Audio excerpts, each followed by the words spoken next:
করি, আমাদের আসলে কত বিদ্যুতের চাহিদা থাকতে পারে এবং আমাদের আসলে সক্ষমতা কতটুকু, সেক্ষেত্রে সরকারের কি কি পদক্ষেপ নেওয়া বলে জরুরি মনে করেন?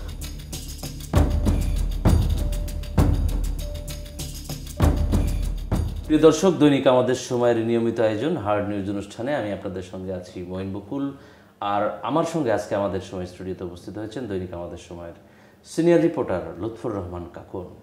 কেমন আছেন? ভালো আছি। কাকুন ভাই, আজকে আপনি খুবই গুরুত্বপূর্ণ একটি নিউজ করেছেন এবং আগামী দিনে কিছু শঙ্কার কথা তুলে ধরেছেন যে আমাদের যে বিদ্যুৎ সরবরাহ, বিশেষ করে সামনে গ্রীষ্মকাল, এরপর রমজান, এরপরে সেচ, শিল্প কারখানা, মানুষের চাহিদার তুঙ্গে থাকবে এই বিদ্যুৎ, সেটা নিয়ে আপনি একটা রিপোর্ট করেছেন এবং আগামী কয়েক মাসের মধ্যেই এই আমাদের যে বিদ্যুৎ সরবরাহ এবং আমাদের যে ডিমান্ড, সেইটা নিয়ে বেশ শঙ্কার কথা বলেছেন এবং সংকটের মধ্যে পড়ব আমরা, এরকম একটি নিউজ করেছেন। আপনার নিউজের মধ্যে আসলে কি আছে?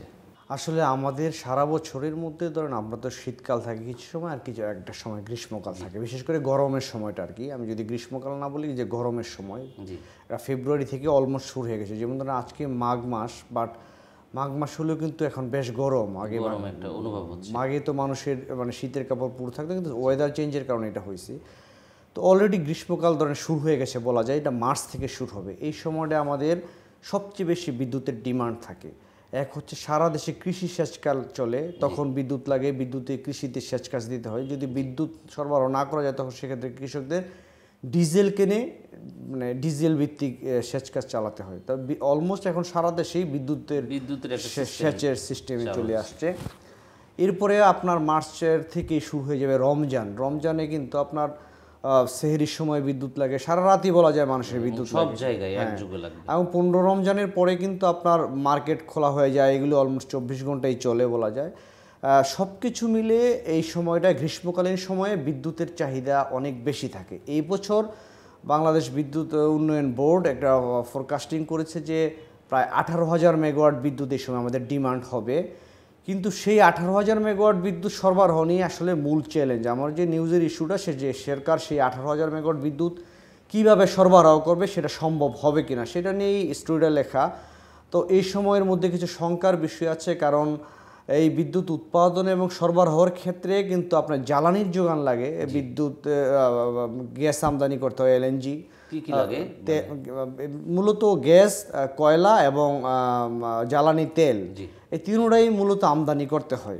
তো এইগুলির জন্য আসলে হিউজ অর্থের দরকার। তা আগের সরকারের রেখে যাওয়া ঋণের সঙ্গে এই সরকার তো ঋণ আরও যোগ হয়েছে এবং এই সরকার চেষ্টা করছে, কিন্তু অলমোস্ট আপনার প্রায় 40,000 কোটি টাকা এই বিদ্যুৎ খাতে সরকারের ঋণ লাগবে। আচ্ছা, আরেকটি বিষয় যদি জিজ্ঞেস করি, আমাদের আসলে সেই সময় কত বিদ্যুতের চাহিদা থাকতে পারে এবং আমাদের আসলে সক্ষমতা কতটুকু? আমাদের আপনার সক্ষমতা কাগজে কলমে প্রায় 26,000 মেগাওয়াট, কিন্তু এই যাবৎকালে সর্বোচ্চ বিদ্যুৎ উৎপাদন হয়েছে 16,000 মেগাওয়াট, মানে সর্বোচ্চ ডিমান্ডের সময়। এই বছর পিডিবি আপনার 18,000 মেগাওয়াট অনুমান করছে যে এই বছর গ্রীষ্মে 18,000 মেগাওয়াট বিদ্যুৎ লাগবে। কিন্তু এই 18,000 মেগাওয়াট কিন্তু সরবরাহ সম্পূর্ণ নির্ভর করে, আপনাকে বললাম যে জ্বালানির যোগানের উপর। সেই জ্বালানির যোগানে এই শঙ্কা রয়েছে, কারণ হচ্ছে আপনার আর্থিক ক্রাইসিস রয়েছে, ফলে এই পরিমাণে এলএনজি আমদানি, জ্বালানি তেল আমদানি এবং কয়লা আমদানির একটা বড় চ্যালেঞ্জ। ফলে আশঙ্কা করা হচ্ছে যে সামনে স্মুথলি বিদ্যুৎ সরবরাহ করা সত্যি চ্যালেঞ্জ হবে। এক্ষেত্রে যেহেতু অনেক বড় একটা চ্যালেঞ্জ মোকাবেলা করতে হবে, সেক্ষেত্রে সরকারের কি কি পদক্ষেপ নেওয়া বলে জরুরি মনে করেন? সরকারের ধরেন এখন পদক্ষেপ নিতে হবে। সরকারের কাছে সরকারি বিদ্যুৎ কেন্দ্রের পাশাপাশি বেসরকারি বিদ্যুৎ কেন্দ্র থেকে সংকটের কালে বিদ্যুৎটা নিতে হয়। যেমন আপনার বেসরকারি বিদ্যুৎ কেন্দ্রের যে সংগঠন আছে, তারা ফার্নেস এবং ডিজেল ভিত্তিক বিদ্যুৎ কেন্দ্র তাদের আছে। যখন অনেক বেশি ডিমান্ড হয়, তখন সরকার পিডিবির গ্যাস ভিত্তিক বিদ্যুৎ কেন্দ্রের পাশাপাশি এই ফার্নেস এবং ডিজেল ভিত্তিক বিদ্যুৎ কেন্দ্রের কাছ থেকে বিদ্যুৎ নেয়।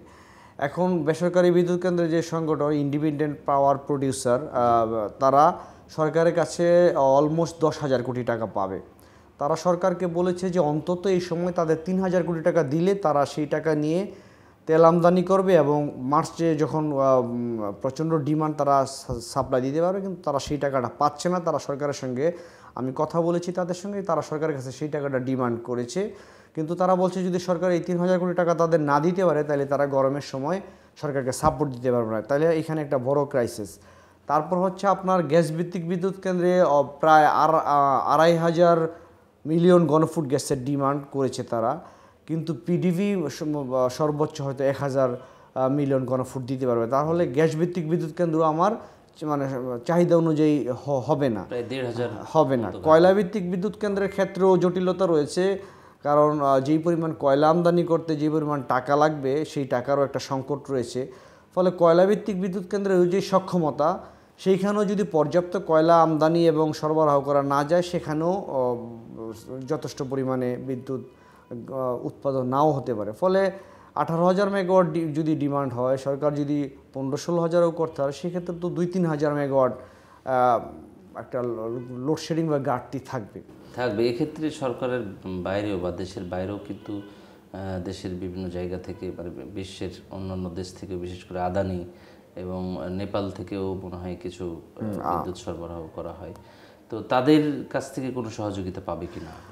তাদের কাছ থেকে সহযোগিতা, আপনারা জানেন আদানি একটা বহুল আলোচিত ইস্যু। আদানির সঙ্গে তো সরকারের বিদ্যুতের দাম নিয়ে মানে নানান ইস্যুতে আলোচনা হচ্ছে, কিন্তু আদানিও প্রায় 8,500 কোটি টাকা পাবে সরকারের কাছে। আদানি সর্বশেষ গত ডিসেম্বরে সরকারকে চিঠি দিয়েছে ওদের এই টাকা আগামী জুনের মধ্যে দিতে হবে, না দিলে ওরা সারচার্জ বা অন্যান্য যে জরিমানা সেটা মানে যুক্ত করবে।